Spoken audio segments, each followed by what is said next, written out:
প্রিয় দর্শক, সাজ্জাদ কাদিরের প্রীতি এবং শুভেচ্ছা নিন।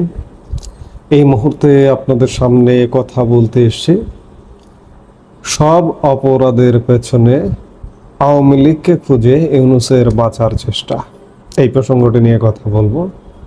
খুব দুঃখ ভারাক্রান্ত মন, আসলে দেশের যে অবস্থা, এই অবস্থা দেখে মনটা ভালো থাকে না। আমরা আসলে কোথায় আছি? স্বাধীন হয়েছে 54 বছর।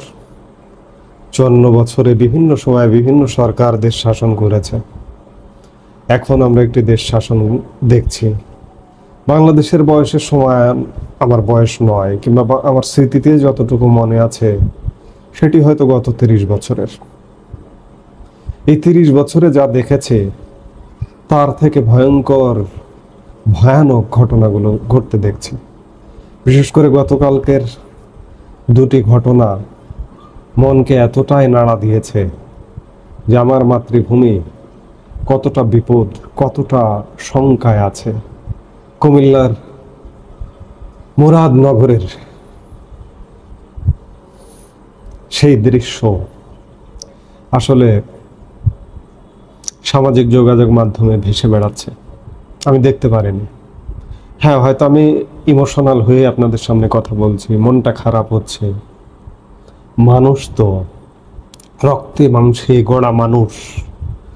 হ্যাঁ, এই ধরনের ঘটনা আরো হয়েছে। ধর্ষণ কাণ্ড বাংলাদেশে 1971-এর মুক্তিযুদ্ধের ময়দান থেকেই হচ্ছে।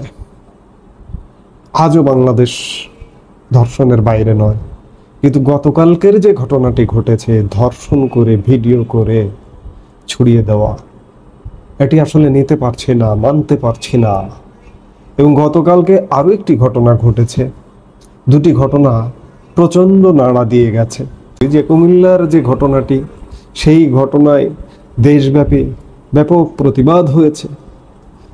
অন্ততপক্ষে সরাসরি প্রতিবাদ হয় না, সরাসরি মাঠে নেমে প্রতিবাদ করা যাচ্ছে না, করতে পারছে না মানুষ। একটা ভয়ের সংস্কৃতি তৈরি করানো হয়েছে, যার কারণে কিছু না হলেও অনলাইনে প্রতিবাদ হয়েছে। প্রতিবাদ হবার ফলে অভিযুক্তদের ইতিমধ্যে গ্রেপ্তার করা হয়েছে।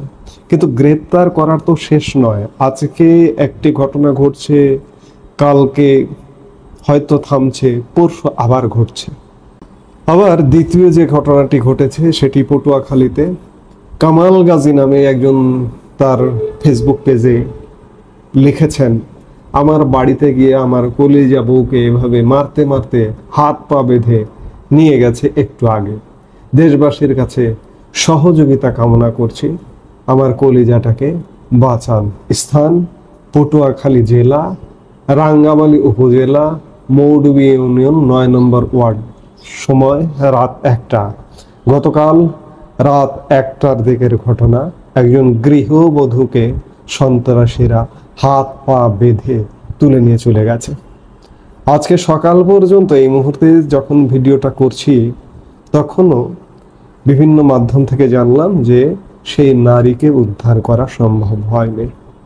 আমরা কি আজকে স্বাধীন সার্বভৌম বাংলাদেশে আছি, নাকি 71-এর যুদ্ধের ময়দানে আছি? 71-এর যুদ্ধের ময়দানে যুদ্ধকালীন সময়ে আমাদের মা বোনদের এভাবেই ধরে নিয়ে গেছে হাত পা বেঁধে, তাদের উপর অকথ্য নির্যাতন করেছে। 3 লক্ষ মা বোন, 71-এর পুরো সময়টিতে 3 লক্ষ মা বোনের ইজ্জত সম্ভ্রম হরণ করেছে হায়নারা। আজকে আমরা কি সেই বাংলাদেশে উপনীত হয়েছে? আজকে দেশে রাষ্ট্র ব্যবস্থা নেই, আজকে সমাজে বিশৃঙ্খলার শেষ নেই। সেনাবাহিনী আমাদের দায়িত্ব নিয়েছে, সেই সেনাবাহিনী নিশ্চুপ। বাংলাদেশ, আমরা কোন বাংলাদেশে আছি আসলে?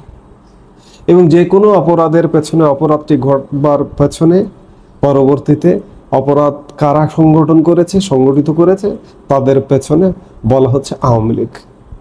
আওয়ামী লীগ তো নিজেরাই নিজেদের জীবন নিয়ে দৌড়াদৌড়ির মধ্যে আছে, অথচ অপরাধগুলো ঢাকবার জন্য আওয়ামী লীগ বলে এটি চালিয়ে দেওয়া হচ্ছে।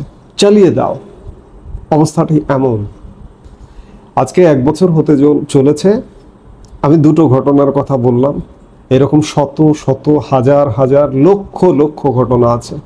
একটি দুটি ঘটনা সোশ্যাল মিডিয়ায় আসছে, মূলধারার গণমাধ্যমে আসে না। মূলধারার গণমাধ্যমে আসবে কিভাবে? মূলধারার গণমাধ্যম, আমার গণমাধ্যমের কোনো দোষ নেই, গণমাধ্যমের শক্তি অপরিসীম শক্তি, কিন্তু গণমাধ্যমকে যেভাবে হুমকি ধমকি দিয়ে গণমাধ্যমের মুখ বন্ধ করে রাখা হচ্ছে, গণমাধ্যমে এগুলো আসবে না, গণমাধ্যমে এগুলো আসতে সাহস পাবে না। কারণ গণমাধ্যমের অফিস সন্ত্রাসীরা সবাই চেনে, অফিস ভেঙে দেবে, ভাঙচুর করবে, যার কারণে গণমাধ্যমে এসব সংবাদ প্রকাশ করতে সাহস পায় না। আসছে আজকের নিউ মিডিয়াতে, সোশ্যাল মিডিয়াতে। সোশ্যাল মিডিয়া থেকে আমরা হয়তো 2-4টা ঘটনা জানতে পারছি, কিন্তু 2, 4, 5 লক্ষ 10 লক্ষ ঘটনা ঘটে যাচ্ছে, অর্থাৎ বাংলাদেশ আর বাংলাদেশের মধ্যে নেই। আমার খুব অবাক লাগে, ডক্টর মোহাম্মদ ইউনূস, আপনার 1 বছর হয়ে গেছে, আপনি তো পারছেন না দেশটাকে শান্ত করতে, দেশটাকে ভালো করতে। আর কিছু কি দেখার অবশিষ্ট আছে? আপনার যদি ন্যূনতম বিবেক থাকে, 86 বছর বয়স আপনার। আমি আওয়ামী লীগ বুঝি না, বিএনপি বুঝি না, জামাত বুঝি না, কিচ্ছু বুঝি না। আমি বুঝি, আমি চাই আমরা যে স্বাধীন বাংলাদেশটি পেয়েছিলাম, আজকে এই যে আমি বললাম একটু আগে যে আমার 30 বছরের স্মৃতি মনে আছে, কিন্তু এই 30 বছরে এতটা অধঃপতন হতে বাংলাদেশকে কখনোই দেখিনি। আজকে যে অধঃপতনটি হয়েছে, আমি বিবেকের জায়গা থেকে বলছি, আমি কোনো দলের জায়গা থেকে, দলীয় দৃষ্টিকোণ থেকে নয়।